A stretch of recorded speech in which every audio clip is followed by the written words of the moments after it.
2027 પહેલા ગુજરાતના રાજકારણની અંદર સૌથી મોટો ધડાકો થવા જઈ રહ્યો છે.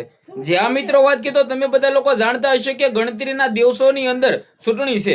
2027 ની અંદર ગુજરાતમાં મુખ્યમંત્રીની ચૂંટણી આવી રહી છે. તો આ મુખ્યમંત્રી કોણ બની શકે છે, કોનું મિત્રો વાત કીધો વધારે દાવેદાર નામ છે, તમને બધા લોકોને આ વિડીયોની અંદર બતાવવા જઈ રહ્યો છું. નમસ્કાર મિત્રો, એક નવા વિડીયોમાં તમારું સ્વાગત છે. સૌપ્રથમ ચેનલમાં પહેલી વાર આવ્યો હોય તો વિડીયો શેર કરો, સબસ્ક્રાઇબ અવશ્ય કરી દેજો, જેથી તમારા માટે આવા નવા વિડીયો લાવતો રહું. ફેસબુકમાં જોતા હોય તો ફોલો કરો, યુટ્યુબમાં જોતા હોય તો સબસ્ક્રાઇબ કરી નાખજો. હાલ તમે બધા લોકો જાણતા હશો કે જે રીતે મિત્રો વાત કરી તો જે ગુજરાતની અંદર રાજકારણનો માહોલ છે, ક્યાંક ને ક્યાંક મિત્રો વાત કરી તો મને એવું લાગી રહ્યું છે કે દિલ્હીની અંદર જે જંતર મંતર જે મિત્રો વિદ્યાર્થીઓ જે સૌથી મોટું આંદોલન કરી રહ્યા છે શિક્ષણ મંત્રી બદલવા માટે, આનાથી મિત્રો વાત કીધો ગુજરાતના ભાજપ માટે પણ મિત્રો વાત કીધો ક્યાંક ને ક્યાંક અસર રહેશે અને દેશમાં ભાજપ મિત્રો વાત કીધો પાર્ટી ઉપર પણ સૌથી મોટી અસર રહેશે. કારણ કે તમે વિચાર કરો કે આજકાલના દેશના યુવાનો સમજી ગયા છે કે ભાજપને વોટ નથી દેવાનો. એટલે સ્ટુડન્ટો હાલ મિત્રો જે કોલેજો કરી રહ્યા છે તેના વર્ષ 18+ હોઈ શકે છે, એટલે કે તે તો વોટિંગ કરવા જવાના જ છે. એટલે તેને પણ ખુલ્લેઆમ કહી દીધું છે કે આ વખતે ભાજપને વોટ નથી દેવાનો, ભાજપને અમે નથી જીતાડવાના. તો આનાથી કંઈક ને કંઈક ગુજરાતમાં પણ અસર થઈ શકે છે. પરંતુ મુદ્દાની વાત એ છે કે 2027 ગુજરાતના અંદર મુખ્યમંત્રી બનશે કોણ, સૌથી મોટું નામ દાવેદાર છે કોણ. હવે આમની અંદર તમને બધા લોકોને હું જણાવું. સૌ પ્રથમ આપણે કોંગ્રેસમાંથી કરીએ તો કોંગ્રેસમાં જિગ્નેશભાઈ મેવાણી.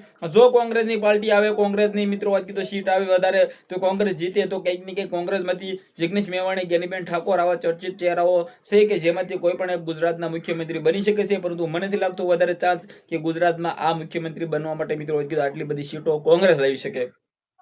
આગળ આપણે જઈએ તો મિત્રો વાત કીધો આમ આદમી પાર્ટીની અંદર ઘણા બધા ચર્ચિત ચહેરાઓ છે. રાજુ કરપડા હતા આમ આદમી પાર્ટીમાં, પરંતુ તે આમ આદમી પાર્ટી છોડીને ભાજપમાં વહી ગયા છે, એટલે કે તેના વિશે આપણે વાત કરવાના નથી. પરંતુ ગુજરાતની અંદર આપણે આમ આદમી પાર્ટી તરફ જઈએ તો ઘણા બધા એવા નામ છે જેમની અંદર ગોપાલ ઇટાલિયા હોય, ચૈત્ર વસાવા હોય, ઈશુદાન ગઢવી હોય, પ્રવીણ રામ હોય, બિજરાજ સોલંકી હોય, સાથે મિત્રો ઘણા બધા ચર્ચિત ચહેરાઓ છે કે જેમાંથી કોઈ પણ એક ગુજરાતના મુખ્યમંત્રી બની શકે. જો આમ આદમી પાર્ટી સરકાર ગુજરાતમાં બનાવે તો બની શકે, બિલકુલ બની શકે.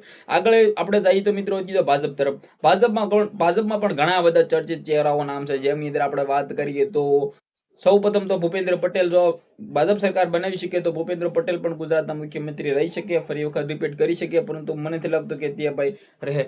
જ્યાં મિત્રો વાત કીધો જિગ્નેશ હર્ષભાઈ સંઘવી, આ પણ સૌથી મોટું નામ છે, એટલે કે ગુજરાતના ગૃહમંત્રી છે. મને લાગે છે કે ભવિષ્યના આવનારા સમયના ગુજરાતના મુખ્યમંત્રી હર્ષભાઈ સંઘવી રહી શકે છે અને બિલકુલ રહેશે એવું મને લાગી રહ્યું છે. જો ભાજપ સરકાર બનાવે, મને લાગે છે કે ભાજપ સરકાર બનાવશે, કારણ કે છેલ્લા 28 વર્ષથી ગુજરાતમાં ભાજપની સરકાર બની રહી છે.